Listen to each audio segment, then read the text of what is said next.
Martes de la 11ª semana del tiempo ordinario.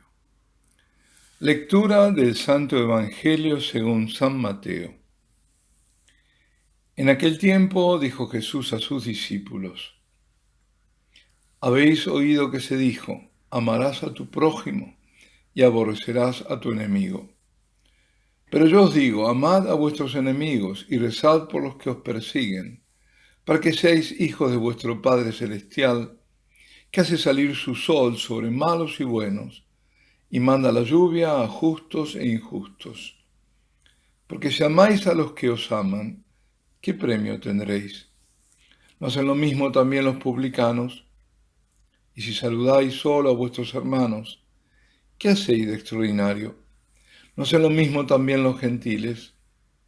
Por tanto, sed perfectos, como vuestro Padre Celestial es perfecto. Palabra del Señor.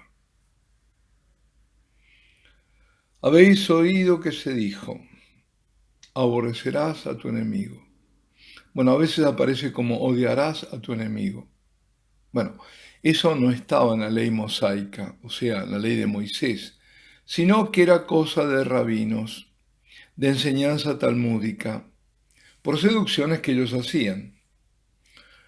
Dirá el Señor de ellos, fariseos y escribas, que la doctrina que enseñan son preceptos humanos y que en nombre de sus tradiciones quebrantan los mandamientos de Dios. Más de una vez, citando algún pasaje de la Torá o de los profetas, les recuerda que Yahvé es misericordioso, que quiere misericordia y no sacrificios. Jesús vino a revelar el rostro misericordioso del Padre, a revelar todo su amor, y un Dios que ama hasta el extremo de dar a su Hijo para que el hombre se salve, jamás puede mandar odiar al enemigo. La misericordia está presente a lo largo de todo el Antiguo Testamento y la prescribe Yahvé no solo para Israel, en su relación del israelita con su prójimo, sino también en relación al extranjero. No maltratarás al extranjero ni lo oprimirás, pues extranjeros fuisteis vosotros en el país de Egipto. Eso está en Éxodo 22:21. Y lo repite en Éxodo 23:9. No oprimas al extranjero, porque vosotros sabéis lo que es ser extranjero, pues extranjeros fuisteis en la tierra de Egipto. Y en Levítico 19:33, cuando un extranjero morare entre vosotros en vuestra tierra, no le oprimáis. Extranjero que morare entre vosotros, o sea, como uno de vuestro pueblo. Le amarás como a ti mismo, pues extranjeros habéis sido vosotros en la tierra de Egipto. Yo soy Yahvé, vuestro Dios. Y así en muchos otros pasajes de la Torá, del Pentateuco. Pero también en los profetas. Por ejemplo, en Malaquías, capítulo 3, versículo 5, se lee: Entonces llegaré a vosotros para juzgar, y seré pronto testigo contra los hechiceros, contra los adúlteros y los perjuros, contra los que oprimen al jornalero, a la viuda y al huérfano, contra los que tuercen el derecho del extranjero y no me temen a mí, dice Yahvé de los ejércitos.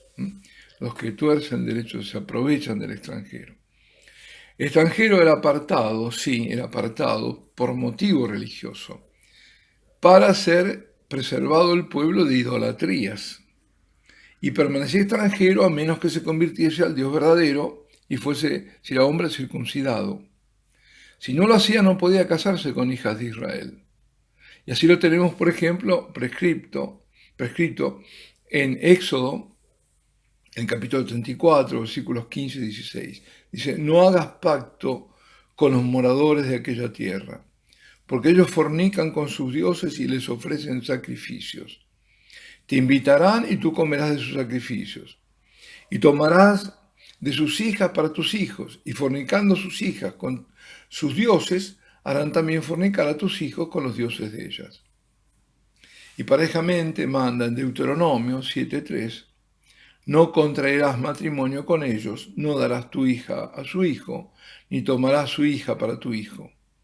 Dando la razón en el siguiente versículo, dice, porque ella apartará de mí a tu hijo, para que sirva a otros dioses, con lo que Yahvé se irritará contra vosotros y acabará contigo muy pronto. Yahvé es Dios celoso y no admite ningún otro dios, o sea, ídolo, o sea, demonio, al punto que a continuación manda. Por el contrario, así habéis de hacer con ellos. Derribaréis sus altares, quebraréis sus piedras de culto, cortaréis sus postes, sería una suerte de tótem, ¿no? Y quemaréis sus imágenes talladas. Quemaréis.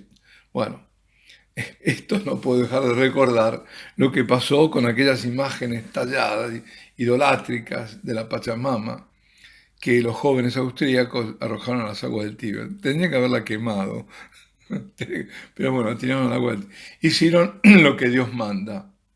Algunos se escandalizó, pero ellos hicieron lo que Dios manda, ni más ni menos.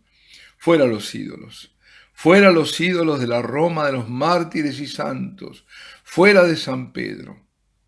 Pero ¿quién gritó? ¿Quién desagravió?